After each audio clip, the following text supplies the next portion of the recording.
ਬਿਸਮਿਲ੍ਲਾਹਿਰਰਹਿਮਾਨਿਰਰਹੀਮ अस्सलाम वालेकुम। ਉਹ ਪਸ਼ਤੂਨ ਕੁੜੀ ਨੇ ਸਵਾਲ ਪੁੱਛਿਆ ਸੀ ਕਿ ਪਸ਼ਤੂਨ ਮਾਸ਼ਰਾ ਮਜ਼ਬੀ ਵੀ ਹੈ ਤੇ ਲੇਕਿਨ ਬੱਚਿਆਂ ਨਾਲ ਜ਼ਿਆਦਤੀ ਵੀ ਹੁੰਦੀ ਹੈ ਤੇ ਜ਼ਾਕਿਰ ਨਾਇਕ ਜਵਾਬ ਨਹੀਂ ਦੇ ਸਕਿਆ। ਇੱਕ ਸਾਈ ਮੁੰਡੇ ਨੇ ਸਵਾਲ ਪੁੱਛਿਆ ਡਾਕਟਰ ਜ਼ਾਕਿਰ ਨਾਇਕ ਉਹਦਾ ਵੀ ਸਹੀ ਜਵਾਬ ਨਹੀਂ ਦੇ ਸਕਿਆ। ਹੁਣ ਇੱਕ ਮੁੰਡਾ ਮੁਲਹਦ ਹੈ, ਉਹਨੇ ਆਖਿਆ ਕਿ ਮੈਂ ਮੁਲਹਦ ਹਾਂ ਤੇ ਇਹਦਾ ਕੀ ਨੁਕਸਾਨ ਹੈ, ਜਵਾਬ ਨਹੀਂ ਦੇ ਸਕਿਆ। ਉਹਦਾ ਸਵਾਲ ਕੀ ਸੀ? ਮੈਂ ਗੈਰ ਮਜ਼ਹਬੀ ਬੰਦਾ ਹੂँ, अच्छा बेटा, अच्छा तालब इलम, मेरे मामलात भी अच्छे ने, किरदार भी अच्छा है, मुझे क्यों मजहबी होना चाहिए? मेरे मुलहद होने का माशरे को क्या नुकसान है जो एक मजहबी होने से नहीं होता? बड़ा अच्छा सवाल है।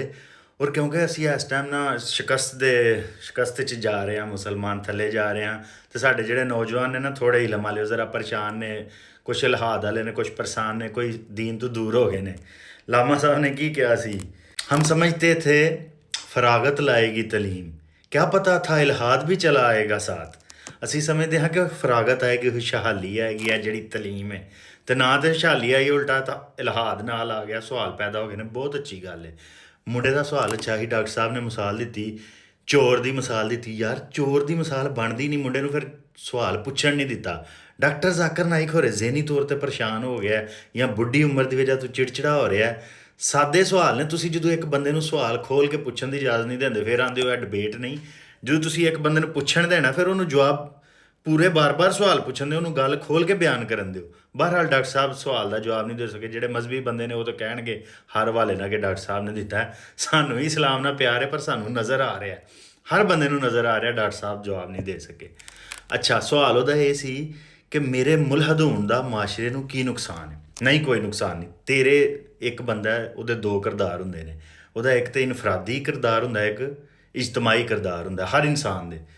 ਹੁਣ ਜੇ ਕੋਈ ਬੰਦਾ ਵੀ ਮੁਲਹਦ ਹੈ, ਆਪਣੇ ਘਰ 'ਚ ਬਹਿ ਕੇ ਮੁਲਹਦ ਹੈ, ਇਸਲਾਮ ਉਹਨੂੰ ਜਾ ਕੇ ਘਰੋਂ ਫੜਨ ਦੀ ਇਜਾਜ਼ਤ ਨਹੀਂ ਦਿੰਦਾ।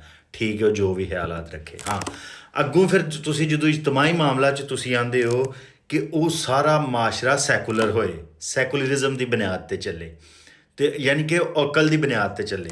ਉਹ ਜਿਹੜੇ ਨਾ ਡਾਕਟਰ ਸਾਹਿਬ ਨੂੰ ਵੀ ਉਹਨੇ ਕਿਹਾ ਕਿ ਤੁਸੀਂ ਮਜ਼ਹਬ ਤੋਂ ਜਵਾਬ ਨਹੀਂ ਦੇਣਾ, ਤੁਸੀਂ ਅਕਲੀ ਤੌਰ 'ਤੇ ਜਵਾਬ ਦਿਓ। ਅਤੇ ਅਕਲੀ ਤੌਰ 'ਤੇ ਜਦੋਂ ਤੁਸੀਂ ਮਾਸ਼ਰਾ ਚਲਾਉਣਾ ਹੁੰਦਾ ਨਾ, ਤਾਂ ਮਾਸ਼ਰੇ ਦੇ ਸਭ ਤੋਂ ਵੱਡਾ ਕੰਮ ਹੁੰਦਾ ਲੋਕਾਂ ਦਾ ਰਿਜ਼ਕ।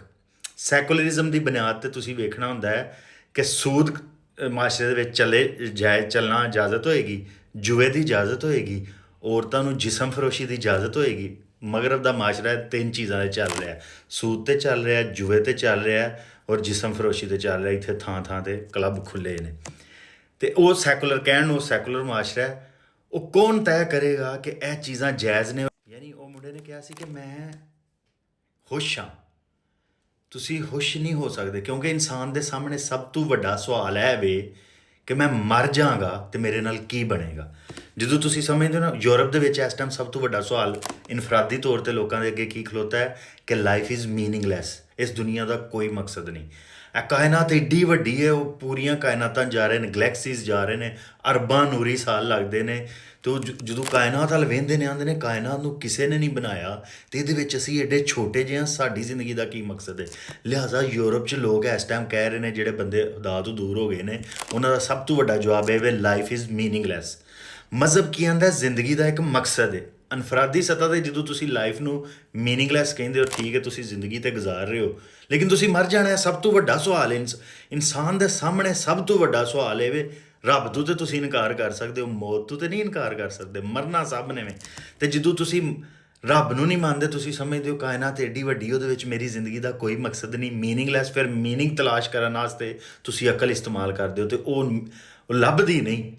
ਕਿਉਂਕਿ ਕਾਇਨਾਤ ਦੇ ਵਿੱਚ ਇਹ ਜਿਹੜਾ ਸਵਾਲ ਹੈ ਕਿ ਇਹ ਐਡੀ ਵੱਡੀ ਕਾਇਨਾਤ ਦਾ ਕੀ ਮਕਸਦ ਇਹਦਾ, ਜਦੋਂ ਜਵਾਬ ਨਹੀਂ ਲੱਭਦਾ ਤਾਂ ਤੁਸੀਂ ਕਿਸੇ ਸ਼ੈ 'ਚ ਪਨਾਹ ਤਲਾਸ਼ ਕਰਦੇ ਹੋ। ਯੂਰਪ ਨੇ ਜਿਸ ਸ਼ੈ 'ਚ ਪਨਾਹ ਤਲਾਸ਼ ਕੀਤੀ, ਉਹਦਾ ਨਾਂ ਉਹਨਾਂ ਨੇ ਕਹਿ ਦਿੱਤਾ, ਜਦੋਂ ਜ਼ਿੰਦਗੀ ਮੀਨਿੰਗਲੈਸ ਹੈ ਅਤੇ ਜ਼ਿੰਦਗੀ ਦਾ ਮਕਸਦ ਹੈ ਇੰਜੋਏਮੈਂਟ। ਉਹਨਾਂ ਨੇ ਜ਼ਿੰਦਗੀ ਦਾ ਮਕਸਦ ਹੈ ਖੁਸ਼ੀ ਹਾਸਲ ਕਰਨਾ। ਖੁਸ਼ੀ ਹਾਸਲ ਕਰਨ ਵਾਸਤੇ ਨਸ਼ਾ ਸਕੂਨ ਮਿਲਦਾ ਹੈ, ਔਰ ਸੈਕਸ ਉਹਦੇ ਨਾਲ ਸਕੂਨ ਮਿਲਦਾ, ਔਰ ਦੌਲਤ ਇਕੱਠੀ ਕਰਨਾ। ਤਿੰਨ ਖਾਹਿਸ਼ ਨੂੰ ਅੱਲਾਹ ਤਾਲਾ ਨੇ ਕਿਹਾ, ਇਹਨਾਂ ਨੇ ਖਾਹਿਸ਼ ਨੂੰ ਮਬੂਦ ਬਣਾ ਲਿਆ। ਜਦੋਂ ਤੁਸੀਂ ਆਉਂਦੇ ਹੋ ਨਾ ਲਾਈਫ ਮੀਨਿੰਗਲੈਸ ਹੈ, ਫਿਰ ਤੁਸੀਂ ਖਾਹਿਸ਼ ਨੂੰ ਮਬੂਦ ਬਣਾ ਲੈਂਦੇ ਹੋ। ਅਤੇ ਫਾਰ ਦੀ ਟਾਈਮ ਬੀਇੰਗ ਅਤੇ ਤੁਸੀਂ ਕਈ ਬੰਦੇ ਚਲੋ ਨਹੀਂ ਜਾਂਦੇ, ਨਸ਼ੇ ਵੱਲ ਨਹੀਂ ਜਾਂਦੇ, ਉਹ ਹਦੂਦ 'ਚ ਰਹਿੰਦੇ ਨੇ। ਇਹ ਮਤਲਬ ਮੈਂ ਨਹੀਂ ਆਂਦਾ ਕਿ ਜਿਹੜੇ ਬੰਦੇ ਰੱਬ ਨੂੰ ਨਹੀਂ ਮੰਨਦੇ ਉਹ ਸਾਰੇ ਨਸ਼ੇ 'ਤੇ ਲੱਗੇ ਨੇ, ਉਹ ਸ਼ਰਾਬ 'ਤੇ ਲੱਗੇ ਨੇ, ਜਾਂ ਉਹ ਸੈਕਸ 'ਤੇ ਲੱਗੇ ਨੇ, ਜਾਂ ਦੌਲਤ ਇਕੱਠੀ ਕਰ ਰਹੇ ਨੇ। ਕੁਛ ਬੰਦੇ ਅੱਛਾ ਗੁਜ਼ਾਰਾ ਕਰ ਰਹੇ ਨੇ, ਰੱਬ ਨੂੰ ਨਾ ਮੰਨ ਕੇ ਵੀ ਉਹ ਅੱਛੇ ਇਨਸਾਨ ਨੇ, ਲੇਕਿਨ ਉਹਨਾਂ ਕੋਲ ਇਸ ਗੱਲ ਦਾ ਜਵਾਬ ਕੋਈ ਨਹੀਂ। ਉਹ ਰਹਿਨੁਮਾਈ ਦੇ ਕਾਬਿਲ ਨਹੀਂ ਹੈ ਕਿ ਮਰਨ ਤੋਂ ਬਾਅਦ ਕੀ ਹੋਣਾ ਹੈ, ਮਾਸ਼ਰਾ ਕਿਵੇਂ ਚੱਲਣਾ। ਇਹ ਤੇ ਇਨਫਰਾਦੀ ਹੈ। ਇਜਤਮਾਹੀ ਮਾਮਲਾਤ ਦੇ ਵਿੱਚ ਮਜ਼ਹਬ ਤੇ ਮੁਕੰਮਲ ਰਹਿਨਮਾਈ ਦਿੰਦਾ ਹੈ। ਸੂਦ, ਜੂਆ ਜਿਹੜਾ ਹੈ, ਉਸ ਤੋਂ ਇਲਾਵਾ ਫਹਾਸ਼ੀ, ਇਹਦੇ ਤੇ ਇਸਲਾਮ ਆਂਦਾ ਇਹਨੂੰ ਰੋਕਣਾ ਚਾਹੀਦਾ ਹੈ। ਮਗਰਬ ਦਾ ਮਾਸ਼ਰਾ ਇਹਨਾਂ ਤਿੰਨਾਂ ਚੀਜ਼ਾਂ ਤੇ ਕਾਇਮ ਹੈ। ਜਿਹੜਾ ਬੰਦਾ ਵੀ ਆਂਦਾ ਹੈ ਕਿ ਮੈਂ ਇਨਫਰਾਦੀ ਸਤ੍ਹਾ ਤੇ ਇਲਹਾਦ ਤੇ ਯਕੀਨ ਰੱਖਣਾ ਔਰ ਮੈਂ ਕਿਸੇ ਨੂੰ ਨੁਕਸਾਨ ਨਹੀਂ ਦੇ ਰਿਹਾ, ਤੇ ਤੂੰ ਜਦੋਂ ਕਿਸੇ ਨੂੰ ਨੁਕਸਾਨ ਹੀ ਨਹੀਂ ਦੇ ਰਿਹਾ, ਤੂੰ ਕਿਸੇ ਨੂੰ ਫਾਇਦਾ ਵੀ ਨਹੀਂ ਦੇ ਰਿਹਾ, ਤੇ ਤੂੰ ਠੀਕ ਹੈ। ਲੇਕਿਨ ਜਦੋਂ ਤੂੰ ਇਜਤਮਾਹੀ ਮਾਮਲਾਤ 'ਚ ਗੱਲ ਕਰਨੀ ਹੈ, ਤੂੰ ਕਿਸੇ ਨਾ ਕਿਸੇ ਨਜ਼ਰੀਏ ਦੇ 'ਤੇ ਗੱਲ ਕਰਨੀ ਹੈ ਨਾ। ਮੈਂ ਹੁਣ ਇਜਤਮਾਹੀ ਮਾਮਲਾਤ 'ਚ ਗੱਲ ਕਰਨਾ ਤੇ ਮੈਂ ਨਾ, ਮੇਰਾ ਦੀਨ ਹੈ, ਮੇਰੇ ਕੋਲ ਇੱਕ ਕਿਤਾਬ ਹੈ ਜਿਹੜੀ ਇਹ ਹੁਕਮ ਦਿੰਦੀ ਹੈ। ਤੁਹਾਡੇ ਕੋਲ ਇਜਤਮਾਹੀ ਮਾਮਲਾਤ ਦੇ ਵਿੱਚ ਕਿਹੜੀ ਚੀਜ਼ ਹੈ ਜਿਹੜੀ ਤੁਸੀਂ ਸਾਨੂੰ ਪੇਸ਼ ਕਰ ਸਕੋ ਕਿ ਇਹ ਇਨਸਾਨਾਂ ਦੇ ਮਾਮਲਾਤ ਦਾ ਇਹ ਨਿਜ਼ਾਮ ਹੈ।